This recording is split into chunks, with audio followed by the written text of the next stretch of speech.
Well, hey everybody. Welcome back from spring break.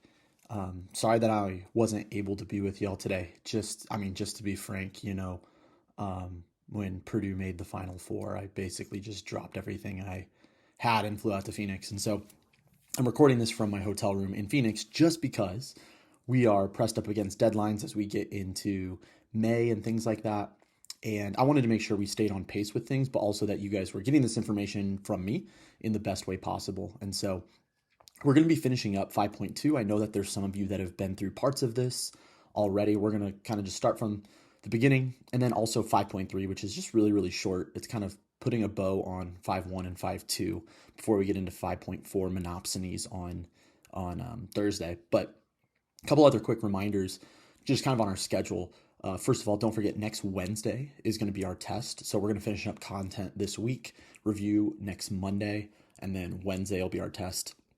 Also, don't forget next Monday is whenever those AP Micro review sessions will start for the national exam. And so if that's something you're interested in, feel free to come. They'll be in E224 before school on Monday. I sent out a Canvas announcement about that on the review page. So just keep that in mind if that's something you guys want to do. So you should have gotten these 5.2 notes last time. If you didn't, there are some extras up front. And like I mentioned, some of you have already been through some of this stuff, but it's an important thing to recap, especially since it's been a few days with spring break since we've gotten the chance to go through this. So if you guys remember, we've been dealing with the labor market, and we said the labor market's a little bit backwards. And the reason it's backwards is because when we're dealing with the factors of production, you and I, as the suppliers of labor, we act as suppliers, right? We are the supply of labor, say, and then businesses are the demanders. And so we have to sort of put ourselves in a little bit different of shoes. But what I want to go back to is what we talked about in 5.1. If you notice on our graph here with, it says, D sub L, so the demand for labor is equal to our MRP. If you guys remember, we said MRP is our marginal revenue product, which basically just means every single time we hire another worker or another resource, how much additional revenue do we get from that resource? And so just kind of a little bit more on that demand for labor. Let's look at this entire market because we're going to start putting these side by side. Let's say that this market represents the demand for labor in a perfectly competitive market. And so remember, perfectly competitive means there's 100 identical firms, let's say. There's some large number of firms, they're exactly identical, competing for workers who will also assume that they are identical. Now, the law of demand is in play here. That's why it's downward sloping demand curve. Because remember, when wages are high, firms will only hire a few workers. Because if, we have to pay workers a lot of money, we're not going to be able to afford to hire a lot of workers. One, because it costs money to hire them, but also because, remember, when it comes to MRP, we can only rationalize hiring workers for a high wage if they bring in at least that much money for us as well. But then when wages are low, firms are able to hire more workers. And so that's why it's downward sloping. One thing that we're going to end up seeing here in a little bit is shifts of labor demand. Now, to understand what causes a shift of the labor demand, we don't have like biceps like we did for regular old demand. I actually kind of think this one's a little bit easier because we're just going to have two shifters of demand. And it helps to go back to remember that MRP is equal to marginal product times the price of the good. So remember, like if I was to hire another worker, how much additional revenue does that worker bring in for me? Well, the marginal product is the additional amount or additional units of product that worker helps make times however much we sell that product for. So let's say I hire you as a worker and you help to produce 10 more units. So your marginal product is 10. And let's say the price of the good is $5. Well, 10 additional units at $5 means you help to bring in an additional $50 worth of revenue.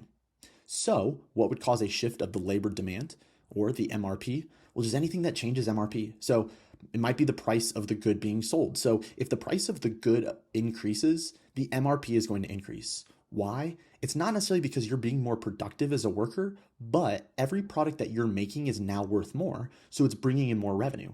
Say the price of that product increased from $5 to $10.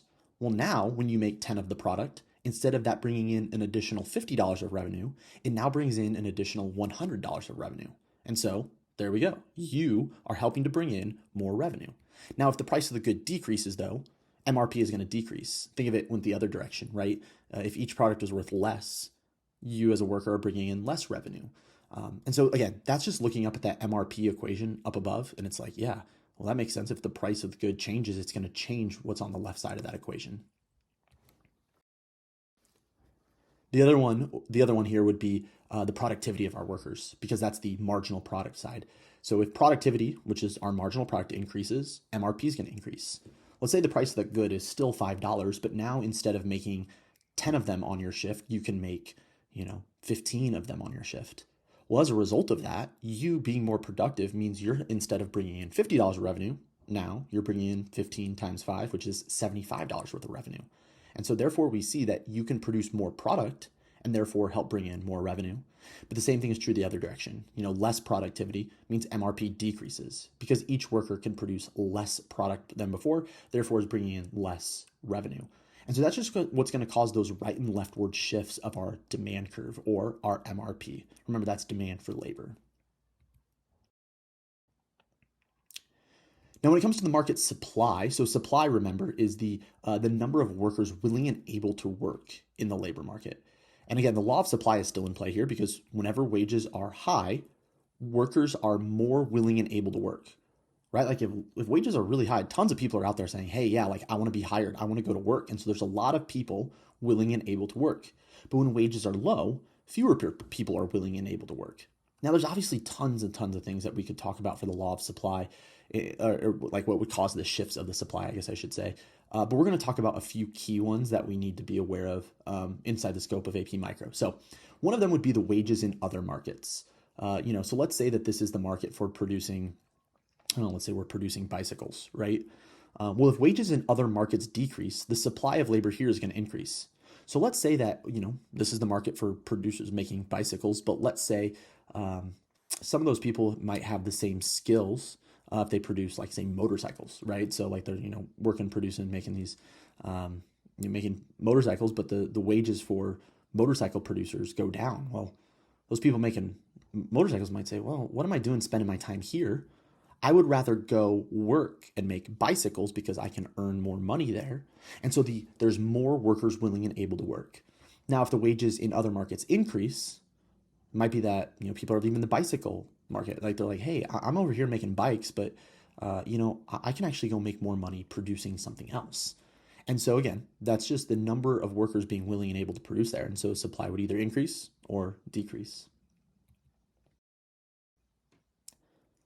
Another one we have here is barriers to entry for workers. And all we mean by that is, if there's few requirements or qualifications for workers, the supply increases, right? If it's something where you don't have to have like an advanced degree or a lot of training, there's going to be more people able and willing to work in that field. But if there's a lot of requirements, we're going to see supply decreases. Oftentimes we see in fields wherever there's you're expected to have like a PhD or go through and do the years of training for something. And there's not going to be a lot of workers in that field. And so the more requirements or qualifications that are put on, that ends up decreasing the supply. And then the other one's pretty straightforward, changes in population. Obviously, if there's a larger population, supply is going to increase just because there's more people. Population decreases, supply is going to decrease. But the reason we've been talking through these is because we're going to start talking about this market for labor and what happens when it shifts. But more specifically, just like we did with our perfect competition back in Unit 3, we want to see what happens in this side-by-side situation where we have not just the market for labor, but we also have an individual firm. Because remember, we said in this example, we're going to assume that there's 100 identical firms. And so what we want to do is look at what does just the market for just a single firm here look like. So kind of to introduce us here, let's say that the equilibrium here, right, in the market is $250 per day. So we'll set our equilibrium right there. And we say, but what does the individual firm look like? Because remember, here in this situation, this is for the entire market. And so we say, like, at this wage, we're going to see that the equilibrium number of workers is 400. But remember, I, as an individual firm, I don't hire all 400 of those, right? That's for the entire market. All 100 of us different firms are hiring a total of 400 workers, but I'm not going to be trying to hire that many workers. So what does it look like for an individual firm? So here's what we're going to look at for the individual firm. So first and foremost, remember, this is just one of 100 identical firms competing for workers, which means for that demand, it's going to represent a portion, more specifically 1/100th of the market's demand. So it still looks like a downward sloping demand curve, but if you notice at each wage, at each price of labor, the quantity of labor is a fraction, more specifically 1/100th of it, right? And so that's one key thing for us to keep in mind. Now, the demand is still downward sloping because I, as the demander of labor, right, I am sensitive to these changes in prices. Obviously, when wages are really high, I can't afford to hire a ton of workers. But as wages are lower, right, I'm willing and able to hire more workers. So once again, we said that the market sets the price of labor at 250, and we're saying that individual firms are wage takers. Well, why? Why is it that I must offer $250 to all of my workers? Well, remember, there's many firms in this market competing for workers. And if I was to change my wage off of that, what we would see is like let's say I set my wage above the market price. Well, every single worker wants to come and work for me, right? Let's say I'm offering $260 per day, while all the other 99 are offering 250. Well, then everybody wants to come work for me. And so basically the supply of workers for me is essentially infinite. But let's say if I was to lower my wage, if I was to lower my wage and put it at like 240, well, then nobody wants to come work for me. Why? Because they got 99 other options paying $10 more. And so this market would be considered a perfectly competitive resource market because what we end up seeing is we see some of these same characteristics of like identical, identical firms, identical workers in this case. And we're also looking at this situation where we have wage takers, similar to how we had price takers back in Unit 3 with perfect competition. So remember, this was our demand curve, but as wage takers, because we have to go along with the market wage, what we're going to see is we're going to come straight over here at 250. And at 250, we're going to say that that is my supply curve for labor. Now, why is it my supply curve and why is it horizontal? Well, first of all, let's keep in mind something. We are wage takers. And so what that means is at 250, that's where I can hire workers. But I'm not going to be able to hire workers below that because nobody's going to want to work for me. And above that, it's essentially infinite. Because remember, they have all these other perfect substitutes that they could go work for instead. Now, back with perfect competition in Unit 3, you were like, well, wasn't our demand curve that was horizontal there? And I would say yes. But you have to keep in mind why. Because we were still showing the firm in that situation. But in that case, the firm was the one producing the product and it was showing the demand for the product. Here, remember, the firm is no longer the producer of, like, they're not producing labor, they're now demanding labor. And so that's why kind of like the demand curve and the supply curve sort of switch roles here. But also, if you notice, our supply curve is our MRC.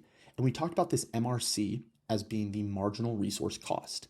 Again, you see this idea of marginal. Marginal just means additional. And what that then represents for us is my marginal resource cost or the additional cost for a resource is always 250. Every time I want to hire another worker, it's an additional $250 for me every single time, right? So right here though, where those two intersect, what we would end up seeing is that right there is the number of workers I as an individual firm would end up hiring, where supply intersects demand, or as we can see, MRP equals MRC. Because remember, I'm a wage taker, perfectly elastic supply curve here, and workers are perfectly sensitive to those changes in wages. That's why we have it horizontal. I have to offer them 250, and that's where we see that at that quantity of 4, that fourth worker has an MRP of 250 for me. Now we'll talk a little bit more at the start of 5.3 why that's like significant. Like why is it that point that we maximize our our profit? Like what's special about that point? We'll get into that a little bit at the start of the next lesson. All right, so from here, we're going to that back page on your notes. Now, one thing I want to point out to you guys, I printed these off where there's nothing for you to write. That is not an excuse for you to just like zone out. I did that because there's like kind of a lot going on, but it's really, really important stuff. And I'm going to give you some hints and tips to understand what's happening and what's going on here. But I want to sort of lay out what's going on. So as you can see on the front side, there's like two shifts or two different examples. And on the back side, there's two more. And what those examples are is on, it has an increase in supply, decrease in supply, increase in demand, decrease in demand. And it's whatever happens to that market graph on the left, it's going to then impact what's going on the graph to the right. But there's like something special about these that's like a little bit different, where like when our supply curve shifts, it only moves one thing on the right, but when our demand curve shifts, it moves two things. And so that's what we have to pay attention to. Now, if you see those examples, right? If you see those examples, below that, I have it like typed out, written out, like the steps that are happening. So I'm going to basically be talking through those for you as I'm showing you the graph. And then again, we'll just recap with them once we finish each one. So let's go ahead and start off with this one with, let's say that something happens in our market where there is a decrease in the supply of labor. So that would be a leftward shift of our supply. Now, the first thing we do, similar like we did in perfect competition, is we look for our new intersection. Now, as a result of there being fewer workers available, right, we see that we have a new equilibrium wage right here of $300. Why? Because there's fewer workers, and as a result of there being fewer workers, what we end up seeing is like, hey, in order to attract workers to my business, I've got to pay them a higher wage. Now, because we are wage takers, right? Because we are wage takers, I go along with this market price. So from that 300 right there, we come straight over to the firm, right? And we draw a new MRC, where if you notice, our MRC shifted upward. So the labor for the supply curve, right? It decreases the supply, right? So essentially there's a shortage of workers initially, so we have to, pay them more money, drives the market wage up. And as a result, my firm's MRC increases because I'm a wage taker. Now that the market wage is $300, I also have to pay $300. Now, here's a tip that, like, guys, I'm telling you, like, this note, like, once I learned this, it helped me so much on these graphs. I want you to notice, look at the market graph for labor, right? What happened to the market graph for labor's equilibrium? Well, if you notice from where we started to where we ended up, the price or the wage increased, the quantity decreased. If you notice on the firm demand graph for labor, what happened?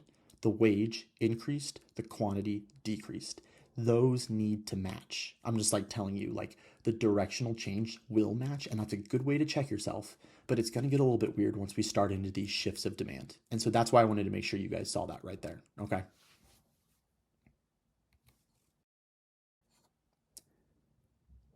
So once again, you guys already saw this, but this was the steps that we looked at. That was what was right there below, where we saw market supply decreases. As a result, higher wage. Then on the right side, the firm supply shifts upward because, again, wage taker. So let's see what happens this time when the supply of labor increases. So this time, there's more workers available, so we see a rightward shift of our supply curve. Now, once we have a rightward shift of our supply curve, we have a new equilibrium because now there's more workers available.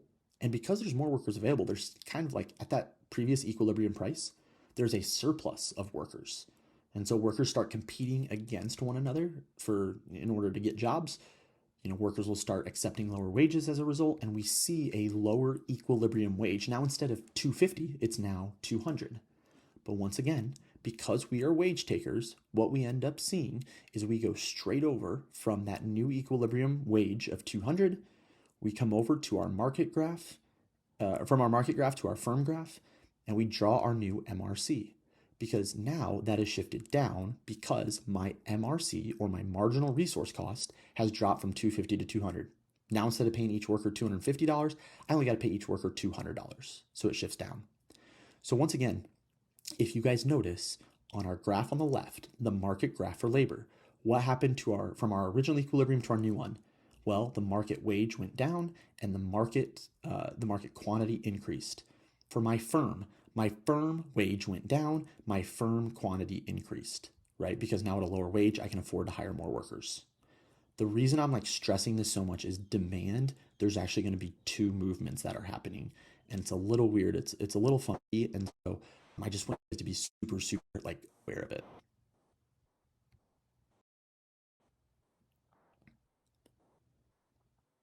Once again, we have our steps here where we had, the market supply for labor increased. So that increase in supply caused a surplus of workers, drives the wages down. As a result, my MRC shifted downward as well because I am a wage taker. All right. All right. So the demand is a little bit different, and it's nothing to be scared of. But if you notice, like on the steps below, there's like multiple steps going on. And the reason for that is like we're actually, for this one, when it starts with a shift of demand, um, remember the demand for an individual firm is like a portion of the demand for the market of labor. And so, like, if my individual demand for labor increases, that means the demand for labor in the entire market is also increasing. So let's say that one of those things happens where, like, let's say the price of the good rises. As a result of the price of the good rising, what we end up seeing is my MRP increases. Why? Because now each worker is increasing the amount of revenue they bring in for me increases, right? Because before, they brought me in, what was that example? We said $50, now it's $75. And so workers are more productive. Now, we see that happen on the right. As a result of that, though, because I represent a portion of the whole market, and if we are all individually identical firms, if that's happening to each of us individual firms, that's also going to happen over here on our market graph to the left, because the market demand for labor is made up of all the individual firms' demands for labor. So that's like the first step. But if you notice, as a result of the increase in demand for labor in the entire market, what happens to the wage in the market? Well, as a result, the wage in the market increases to that new equilibrium price and quantity. Now, as a result of an increase in demand for labor, the wage rises from 250 to 300, and the quantity increases from 400 to 450.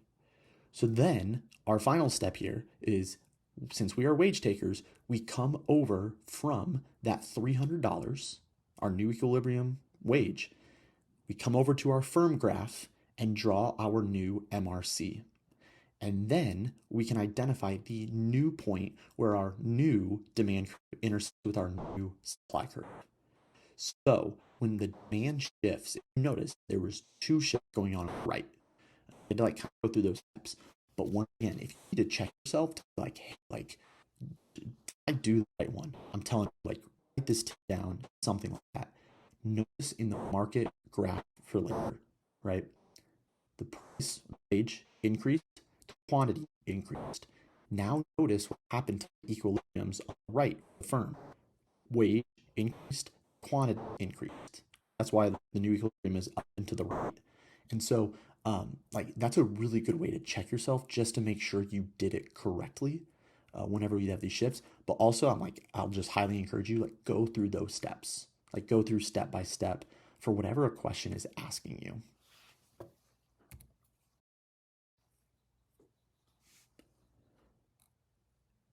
And then once again, here we have those steps. If you notice, we kind of do a counterclockwise circle here, going from 1 to 2 to 3 to 4, where, the MRP increases for the individual firm, which is part of the entire market demand for labor, but that increases the market wage. And since we're wage takers, it increases our MRC. So it kind of has that circular effect from one to the other to the other.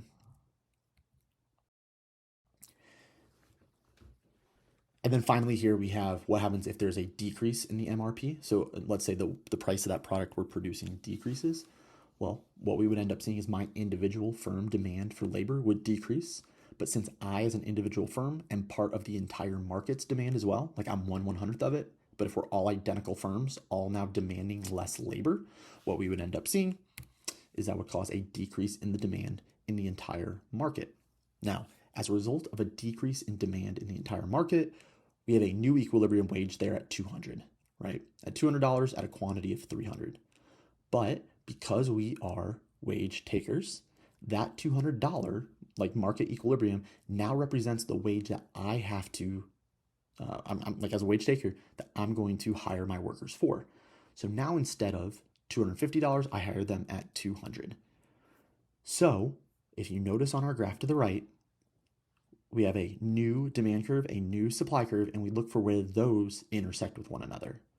And again, look on the left, our market wage decreased, our market quantity decreased. Look what's going on the right. Our firm wage decreased, our firm quantity decreased.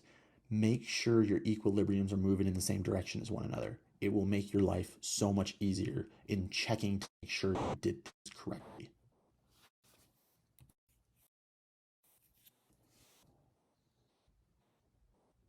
And then finally, right here, we have those steps for how we got from one to the next to the next. Remember kind of the circular thing. Something happened to our firm. And by the way, I just want you to know also, like, sometimes you can kind of switch steps one and two. You might see those sort of flip, kind of happening simultaneously if you think about it. So you can see sometimes steps one and two flipped, but then again, we have those effects from one to the other.